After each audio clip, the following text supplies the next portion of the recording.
Okay, so we've looked at the different levels and we've had a high kind of level kind of look at the different parts of the framework.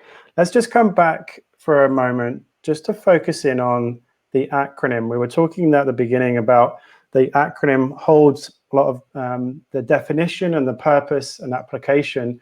Chris, maybe we could take everybody through what SOLO, SOLO actually stands for.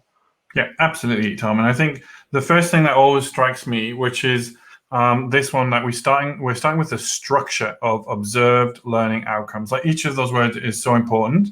But when we think about structure, what it's kind of implying immediately is that there is a structure to learning, that there is some kind of structure which helps us to move from this surface through deep, through conceptual learning. And what we need to do is try and identify what that structure actually looks like. And there's a really simple kind of diagram that might help us to do that. And this idea of the structure of understanding might be that when we combine ideas, facts, skills, knowledge, and I like to call all of those together elements, just because it makes it easy to use the language of the bits within a concept. Once we combine those beautifully and we find the relationships between them, then we're definitely at this conceptual level of understanding. So that's what we talked about, maybe being somewhere between relational and extended abstract. When we're then able to generalize based on concepts, that really is the ability to, as we said before, go beyond a single concept and look at how bigger concepts combine, so that students are really working in that almost that area of expertise. They're really able to generalize, to hypothesize, and to understand how things might work in a similar situation or in a very different situation. So to break it down really simply, I think, it's the bits connected into concepts, and then those connected concepts to be able to generalize. But as we know, like, this is a beautiful structured representation of understanding. It's like that, isn't it? But well, that's actually almost a photo of the inside of my head. That's exactly what my thinking looks like. But the reality is that my thinking and kids' thinking often looks much, much more like this, where indeed we'll have lots of elements here, and the ideas and facts and skills. But in fact, we might even have some of our elements, so if you can see down on the red here, some of our facts might be wrong. Like, we know how often students come with misunderstandings or miscomprehension within a concept. So it might be that some students thought something was related to this concept, but indeed it isn't. It might be you can see the difference between the thick white lines and the dotted white lines.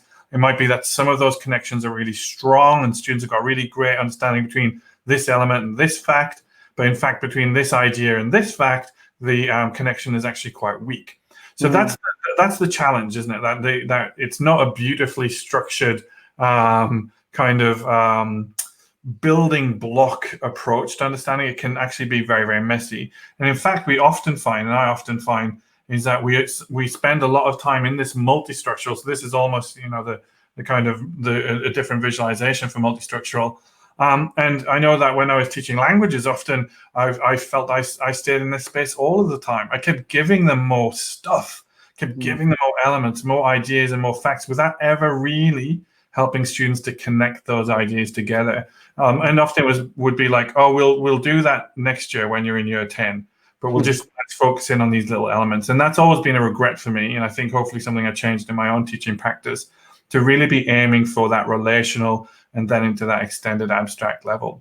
So if we kind of look at that model against Solo, you can kind of see how it would fit together there, where our pre-structural is that kind of absence of understanding at this point. But what, again, and you'll hear Tom and I say this all the time, it's I don't yet understand this. I can't yet demonstrate this. So kind of that growth mindset language, almost saying it's okay to be here. And then as you start to gather one idea, and then as you start to gather more ideas and more elements, you become multistructural, and you're conceptually relational. And then as you get into those generalizations, you're really in that space of extended abstract. So that's hopefully that kind of really helps to make concrete the idea of the structure itself within Solo. So we're looking at this structure. However, the next kind of, I'm going to skip one of the letters and come back to it because it's a challenge we're going to give you for the next chapter. What I'm going to do is just skip one of the words, observed, and go to learning outcomes. So what do we mean by learning outcomes? Well, I think when we often talk about learning outcomes, we're going to say what our intended learning outcome is. As learning designers, as teachers who design learning experiences, we're thinking about what can I do what can I give my students to actively engage with that will help them to reach these learning outcomes, i.e. what do I intend for them to learn?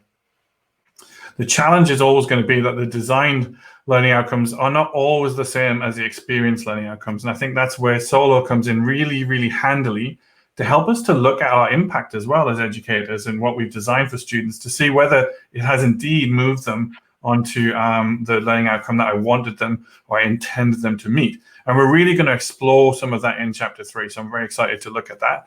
But when we are talking about learning outcomes or intended learning outcomes, we often have several different ones. So we might have, for example, in the generalization space, a curriculum level outcome. So part of the curriculum might say understanding living things.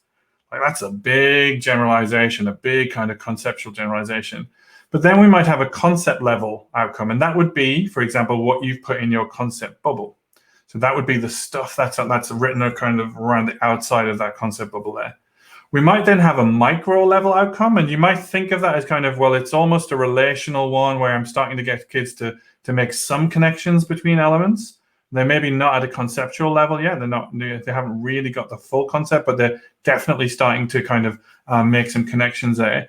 And then really, if you want to go really granular, you're looking at a nano level outcome. So it might be in one lesson, we're just going to be able to name, and it's important that we think about the verbs we use, but we're just going to be able to name 6 geological features. And that's kind of a nano level outcome. We know it's important, but it's really the small stuff. What I need to do is to start moving to that micro piece and then up to my conceptual level outcomes. Often students will not see a curriculum level outcome in the same way as we do as teachers. We break it down a little bit more for them. But this is a really useful tool for us just to think about what level of outcome are we planning in a lesson, in a single activity within a lesson, through to a series of learning experiences or a unit of learning. And finally, just it's more of a question because we're going to explore it next chapter, is looking at the observed bit. So we know there's a structure. We know we've got learning outcomes. How on earth do I observe them? And this is a really, really key piece to learning design and key piece to the Solo taxonomy around how do we make learning outcomes observable.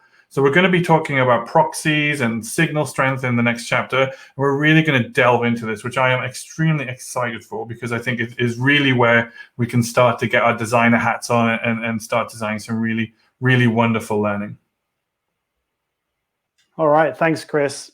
A great explanation of some of the parts of the acronym there. Let's just take some time, though, to stop and explore some resources. We really want you, this is a crucial part of learning within this course, and we have a great resource for you that you can download here. More downloads. And it's a guide to the Solo taxonomy. We've released this previously, and this is going to give you that graphic that we've used on the slides, also some extra information and some further articulation of what's going on with the Solo taxonomy.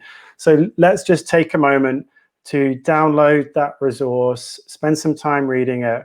Let's just stop and explore.